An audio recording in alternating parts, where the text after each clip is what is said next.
casa continua do mesmo jeito, ainda com as famílias dentro do local, com a chave do cadeado que fecha o portão. Eu não deixei você entrar ontem? Mas eu não deixei. Não, filha, você viu. Não vi. As pessoas estão trabalhando. Tava tudo pra que fechado. você quer ver a casa toda? Eu vi o quarto. A casa é tá bom, vocês viram o que vocês quiseram ver. Não, eu quero ver a sala, eu quero ver essa sala, eu quero ver os quartos fechados. Você viu aqui essa sala que a moça abriu. Mas eu não entrei, eu quero ver tudo, dona Eva. A casa é minha. Hoje, a polícia militar teve que ser chamada. Porque ontem nós vimos que eles tiraram muitas coisas da casa. Se eles roubaram, porque eu não sei o que fizeram aí dentro, entendeu? Eles tiraram coisas da casa. Depois das tentativas de negociação, os ânimos se exaltam. Você sabia que essa casa, meu marido comprou com o suor dele? Você sabia?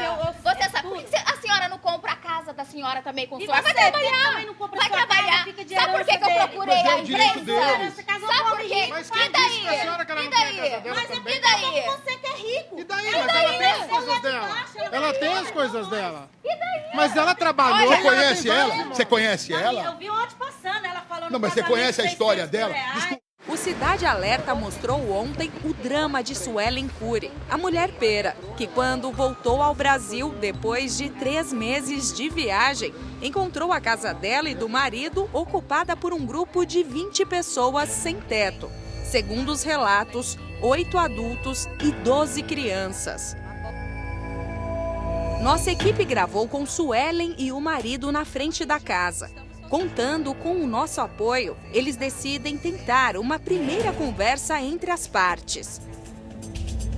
Preciso falar com as outras famílias, eles concordam. Eu não posso falar por ninguém. Eles entendem, não entendem? Posso falar com as outras famílias. Vocês preferem, então, uma ação judicial, que vocês sejam despejados na agressividade do que, assim, num comum acordo? Porque perante a justiça, nós somos um bando de vagabundo, não valemos nada.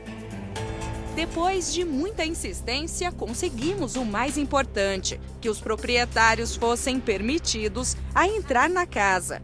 Vendo o local assim, dominado por desconhecidos, Suelen e Jamil ficaram chocados. Você está chorando? Ai, desculpa, gente, que eu Não é seu nome?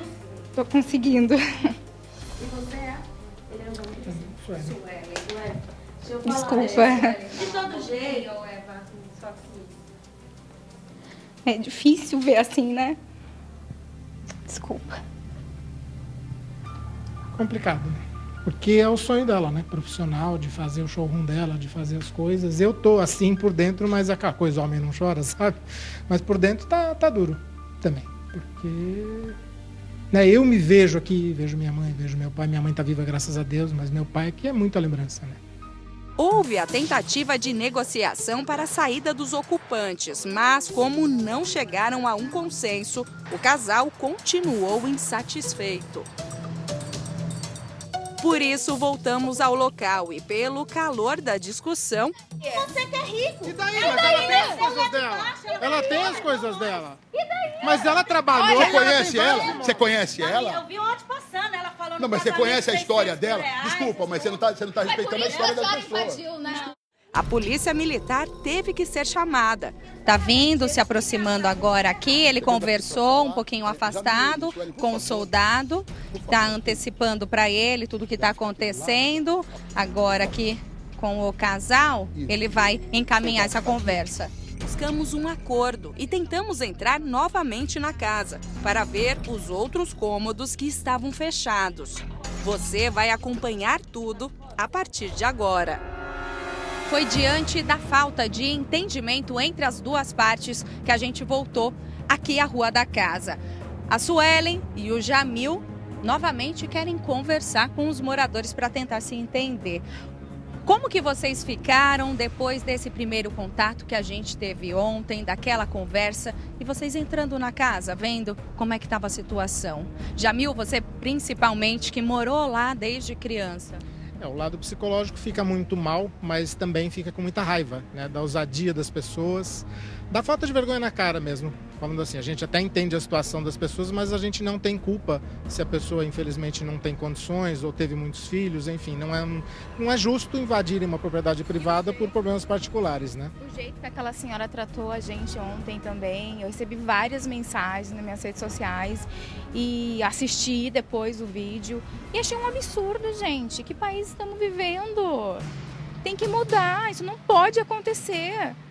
A casa é minha, eles têm que sair. Que absurdo, onde já se viu um negócio desse? Não pode continuar, gente. Você se sente revoltada diante da situação? Foi difícil a gente entrar na casa.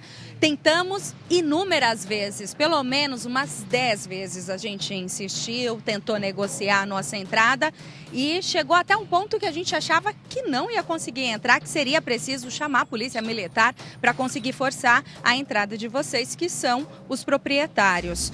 Mas ela acabou permitindo a entrada de vocês. Vocês se sentiram mal nessa situação, como se fosse um favor. Exato, você vê, dá para observar na matéria a colocação e tira a corrente e põe corrente o tempo todo, né? Tipo, daqui ninguém passa. Vocês acreditam plenamente na história que ela contou sobre as famílias, sobre a ocupação e que, na verdade, a Eva está cuidando da casa e protegendo os bens, os móveis antigos que estão lá? Olha, ontem eu entrei na casa e vi que tá faltando muitas coisas, né, amor? Tá faltando muitas coisas. Minha esteira, eles tiraram, inventaram que tinha um carroceiro, né? Sim. Eu não acredito nisso. Foram eles que tiraram. Se eles estão dentro da casa, a responsabilidade são deles, entendeu? Foram eles que tiraram de lá. Então eu acho que isso não pode ficar assim, né? Por isso que eu tô correndo na justiça.